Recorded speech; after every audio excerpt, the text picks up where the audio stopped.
In this video, I am going to set up transactional replication on SQL Server 2012 edition. The OS is Windows Server 2008 R2. So the infrastructure that I have is a domain controller. It's named as TC2012. I have a primary SQL server which is going to act as my publisher, and it's named as prod SQL01. I have a distributor server and it's named as dist SQL01, and I have a subscriber which is named as prod SQL02. So this is the lab environment that I have. So transactional replication is available on Enterprise Edition and Standard Edition with all the features, and in Web Express and Workgroup Edition only it can act as a subscriber. So we are going to set up it on a Standard or on Enterprise Edition. So what we're going to do is that we will quickly prepare a snapshot folder, we'll configure the distribution, we'll create publication, and then we'll create subscription. So let me go to the server for distribution. So this is my distribution server. What I will do is that I will quickly create a snapshot folder. I will not be using the default one, so I will name it as repl snapshot. I need to share this folder and provide it the appropriate permissions. So here I am going to give permission to everyone. Since it's a lab environment, in a production or real-time environment you're going to give permission to the specific users and groups who need access to the distribution folder. So I'll add it and give it read and write permission, and then share this folder, and this is shared as dist SQL01/repl_snapshot. So this is done. I'll just quickly check the security settings, and I will just say that everyone has got full permission. So I'm done with the folder creation. So I now need to quickly set up the distribution. So I'll right click on replication and click on the configure distribution option. Configure distribution wizard. I click on next. So I get two options here. Dist SQL01 will act as its own distributor or use the following server as a distributor. I don't have a distributor in my environment right now, so I will be selecting the first option, and I'll click next. Yeah, this way I need to specify the snapshot folder. I will open this folder and copy the path, and I'm going to give it here instead of the default one. I'll click next. The distribution database name, so this is something is better and best practice to change it as per your own naming convention and standards that you're following. So I will name it as distribution underscore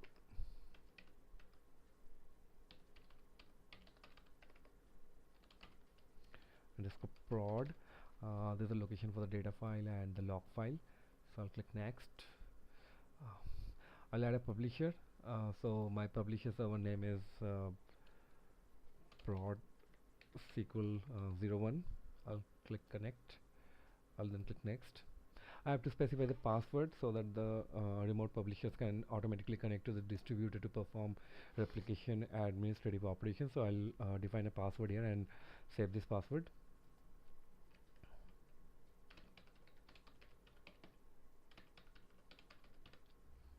I'll click next. I'll configure the distribution. I'll click next and click on finish. So my distribution configuration is completed. If I expand the databases, then I will see the distribution database has been created. This is here. So I'll quickly go to the publisher, and this is my publisher, and I am going to set up a publication. So what I will do is that I will create a new publication. This is going to be my first publication. I'm clicking next. Here I get two options. Prod SQL01 will act as its own distributor or use the following server as a distributor. So we have just now defined a distributor server, so we are going to add that server, and the server name is dist SQL01. So I'll click next.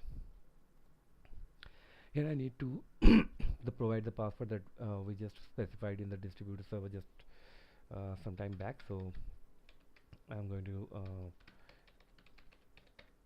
provide that password.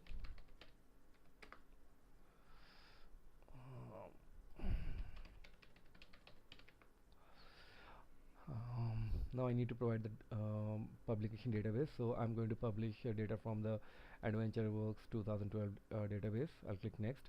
I'm going to set up a transactional publication, so I'll select the transactional publication option and then click next.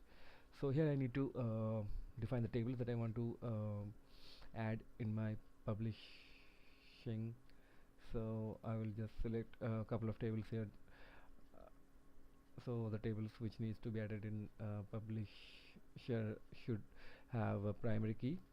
So as I can see, this table has a primary key, so I will just quickly select a couple of tables here, and I can just see that these three tables are going to be published. Article properties, so I can select the article properties of individual tables, or I can set it for all the tables. So I will keep everything default here. I'm just going to make one change, that I'm going to copy all the index to the subscriber. So I will just make a copy non-clustered index as true, so that along with the cluster index, the non-clustered indexes are also copied over. So now I'll click next. If I want to put some filter in my data, like with a where clause, I can add it here, but I'm not going to do it right now. So I'll click next. So here I get a couple of options: create snapshot immediately, or schedule the snapshot agent to run at a specific time. I'll create it immediately, and then I'll click next. I need to define the security settings for the snapshot agent and the log reader agent. So I will select run under the SQL Server agent service account. Else I can define a domain account and provide the credentials, but I'm going to select this option and connect to the publisher by impersonating the process account here also. Keeping it with the process account and clicking OK. So I will click next, and I'll right now create the publication. I have to name my publication, and I will name it as Adventure Works underscore trans, and then click on finish. So now the articles will get added and the snapshot agent will start. So my publication is successfully configured. Now I'm going to add a subscriber.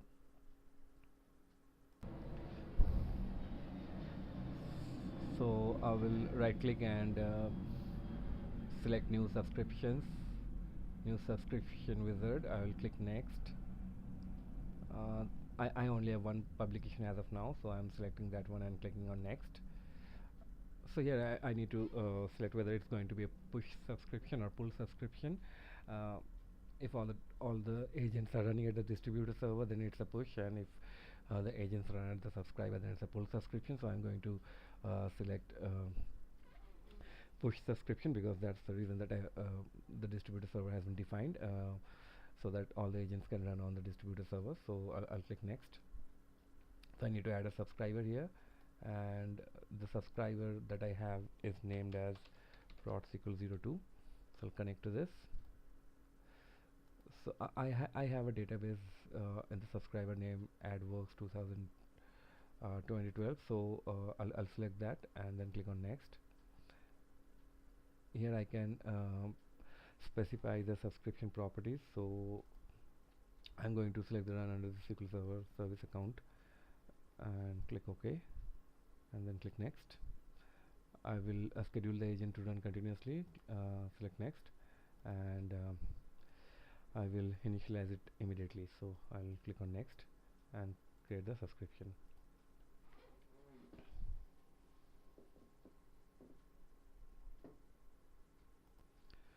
So the subscription has been successfully created, and if I expand it, I can see it here. If I right click and launch the replication monitor, then I can see here that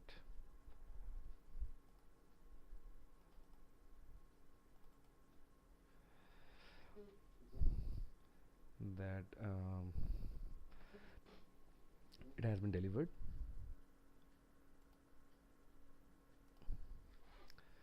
And if I go to the distribution server and go to the snapshot folder, I can see that a folder has been created with all the details of the replication, which is getting transferred to the subscriber. I will just quickly check in the subscriber database and expand this database here and see if the tables have been replicated. And as I can see that all the three tables which I added as part of the replication has been added.